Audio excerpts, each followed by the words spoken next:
Hello everyone, welcome back to my channel, and for today's video, I'll gonna share with you the simple celebration that we made for my husband's birthday. Hello! Welcome back to my channel. So today is my husband's birthday. So magde-decorate ako ng kaunti lang kasi kasi hindi na, kumbaga, basta may decoration lang. At magpe-prepare din ako ng dalawang klase lang siguro ng ulam para sa birthday ng asawa ko. At kaunting preparation lang. Kasi actually, ang mga Muslim, hindi sila nag-celebrate, or karamihan sa mga Muslim ay hindi nag-celebrate ng birthday. Pero dito sa amin, sa pamilya ng asawa ko, nag-celebrate sila. So, kahit paano, I mean, within the family, yung kami-kami lang, or minsan, nag-invite kami ng friends. Pero kapag ako at saka ang aking mga anak ang may birthday, nag-i-invite kami ng mga kababayan natin dito sa bahay namin. So, mas malaki yung preparation kaysa yung birthday lang nila. Konti lang yun, kami lang talaga, mostly close relatives lang or immediate family only. Maggagawa tayo mag-decorate tayo ng konti. Yan, meron ako dito mga balloons, okay?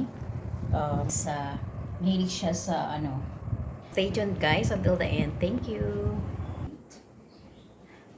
So this is the simple decoration that I made. I just made two stand balloons, and they are light colors because my husband loved light color.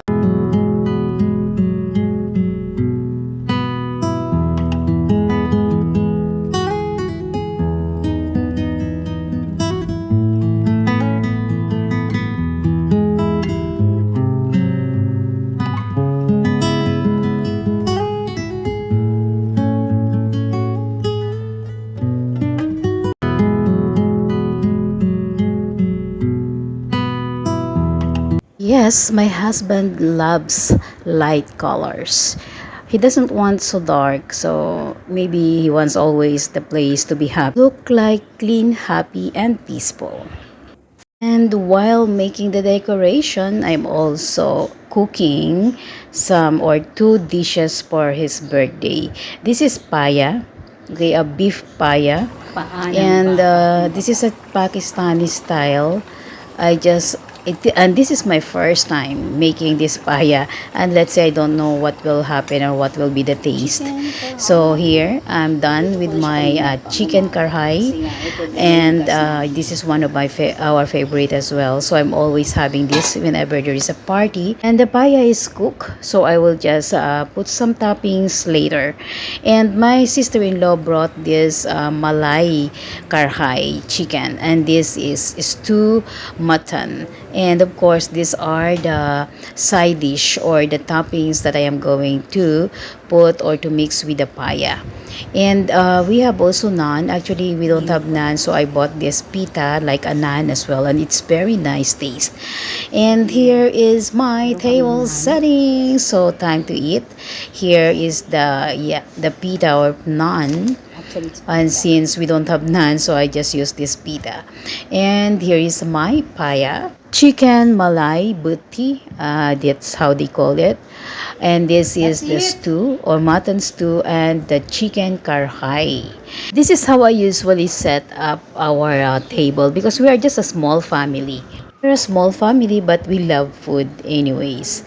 And here again, the paya or beef paya, chicken Malay butti. It's a ready-made. I think my sister-in-law ordered it outside. And the stew and the chicken karhai, and of course the dish and some drinks and water. So here is our food. Is there in the kitchen? No. Oh yeah, there is still.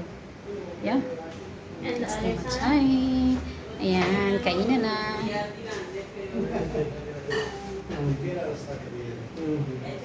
Boy. Hello. Yan. O diba? Ang handsome. Of course, the birthday is not a birthday without another cake. So this is our cake for today. The other one is we made it last night. And we are going to end the party by eating cake with tea. Thank you so much for watching, and if you are new to my channel, please don't forget to subscribe, and see you on my next video. Thank you so much for your support. Have a great day, everyone.